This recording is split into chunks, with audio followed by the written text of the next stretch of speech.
Hey YouTube, this is Pervious 1030 with Tinkling Gardener and today I wanted to show you guys something. A lot of people think that cloning is really hard. Bear with me here guys, I'm kind of stretching. After a certain age that can be detrimental to your health. So here's a cutting that I just cut off the plant and stuck it in here. No root hormones, nothing crazy. And check it out, see them roots? Beautiful, beautiful roots. And the only thing that I did was made sure it got plenty of water and made sure that it stayed above 70 degrees. Premium, 72, 73, not big. All these cuttings were taken off of these plants. Shoot, let's take a cutting right now. So, I got my blade. Now, I've been doing this for a long time. So I clean my stuff best I can. Now what's going to happen here is, let me get this camera straightened out here so you see what I'm talking about. Let me make sure that, alright, so here's the plant in question. So what I'm looking for is a good clone. And since this guy, and these are considered suckers, just so you know. These are the little petals that everybody tells you to pull off. I don't see them as suckers, I see them as opportunity. So, let me see where we're at here. Okay, so we're going to zoom in a little bit on this, right about there. Okay. Alright, where's he at? Okay, let's see here. See where I'm touching? Okay. Let me just fix this a little bit and try to get where it needs to be here. There we go. Alright, now, let me see. Yeah, I gotta go a little bit lower here, guys. Sorry. Alright, now. Perfect. So, right here's our clone. So, all I'm going to do, take my blade, cut this at a 45-degree angle. There's my cutting. Y'all can see that I'm having a hard time focusing here. There we go. Alright, let me get you back up here. So here's our clone. Pretty simple stuff. I just cut it. Now you do want to make sure that this does not dry out. And what I usually do, you see that layer right there? If you look very carefully, you see like a little ring? I want to cut into that. And I want to make sure that I break into that too. Very important, because that's where a lot of your roots are going to come from, right there. Now, all I'm going to do is I'm going to now move you guys over to here. It's kind of hard to do this and try to get everything good at the same time. Let me see where we're looking at here. Okay, now let's look down here at my cloning bed right there. Okay. Alright, and just so you can see, I'm not putting any root, nothing on here. I'm not cheating. And this is just a little bit of peat, moss, a little bit of compost. Voila! I've just successfully created a clone. Everything that's in there has rooted and is rooted well. This is a clone. Right here, this is a clone. It's growing quite nicely, might I add.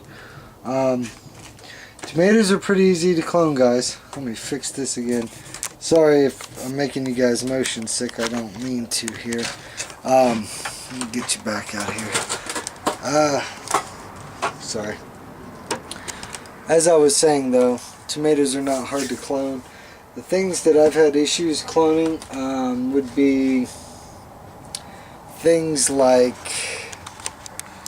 back this off, scaring people, would be things like peas, vining crops. I have a hard time with them. I haven't experimented as much as I'd like to, but if you want to grow things like onions, let me show you guys this as well.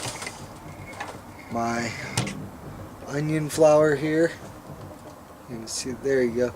This is where you're going to get your seeds from, on an onion. And honestly, you can't clone an onion. Trust me. They come in sets, so the bulbs will make baby bulbs. That's how you get onion sets sometimes. But with these, I just do them all with seeds. I'm going to have so many seeds, it's going to be disgusting. But these tomatoes, I do believe these are either my big German beef steaks, the one I just cloned, or it's Brandywine. I know, I should totally label these things. But I figure whenever they grow, I'll figure out what they are. It's a pretty simple thing. I'm seeding my collard greens. I'm trying to get a lot of stuff done here. This is by no means a small feat. I got a lot of people that want some tomato plants. So off of 1, 2, 3, 4 tomato plants, I've created at least 2 dozen. So it's not impossible, guys. I mean, you ain't gotta go out and spend a bunch of money on Walmart tomato plants. Just buy one. Make sure that it's got a lot of sucker shoots, and go ahead and clone them. I mean, you'll have plenty of cuttings, plenty of plants. These plants are only a few weeks old. It don't take them that long to root. Make sure you water them from the bottom, not the top. Make sure they have plenty of water while they're rooting. They're putting all that energy into their roots, and they got to stay warm. If the bottom is rotting, like if you get tomato plants and they look like they got a little bottom rot, that means it's too wet. Give it a chance to dry up. Not totally dry, but dry enough. If you get a moisture indicator, they usually look like little worms and stuff. That's one way of doing it. They got a few other tools out there for that sort of thing. But like I said, guys, I think this is my cherry tomato. Yep. And usually whenever I look at a cherry tomato, what I'm looking at is the formation on the flowers. And if you look at these flowers right here, you can see how they're forming like little clusters of 6. It's usually either a cherry tomato or aroma. Like this guy's aroma, I know that because I can tell by his leaves. Let me show you guys this. But this guy's aroma, he's got these leaves like this. Good saucing tomato. That's how I know it's aroma. And the configuration of the flowers. Now these big guys, the way they're big flowers mean big tomatoes. So if you got a flower that's like looks like 2 or 3 flowers that are fused together, what you want to do is take all the flowers around it and pinch them off. If you're trying to get a true giant tomato, you make sure the plant puts all that energy into that particular flower.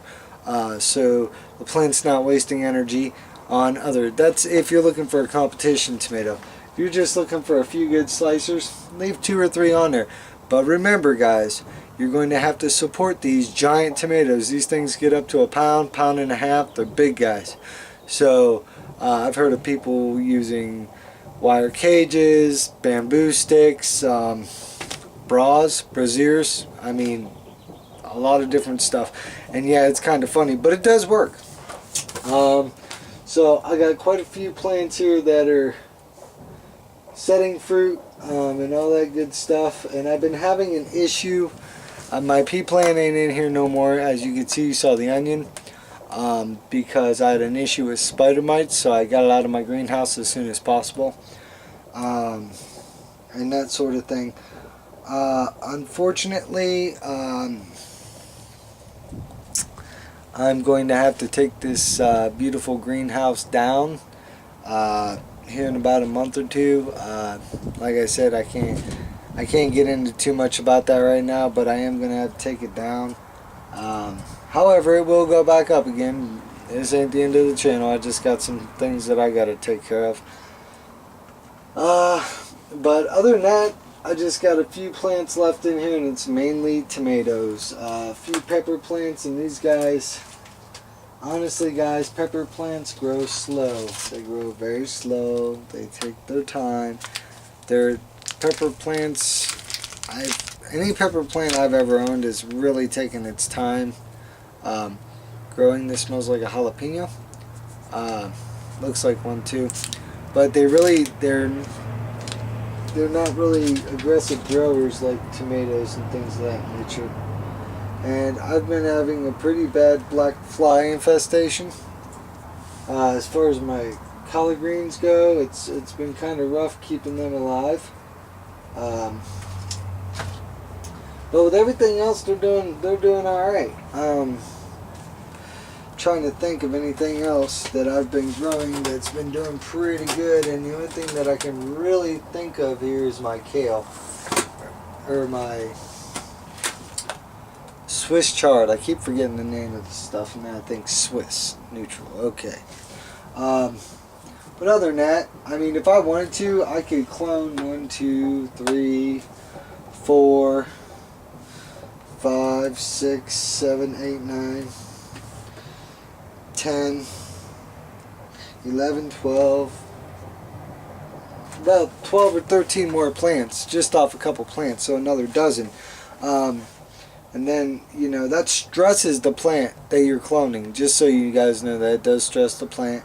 You don't want to just chop it all up in one day. Let the plant, you know, heal a little bit, or you'll put it into shock and it could possibly die. So that's what's been going on in my greenhouse. Not a whole lot, nothing super fancy, nothing super exciting. However,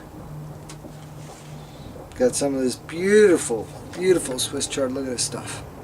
And Swiss chard is super good for you. It's like, tastes kind of like spinach, so.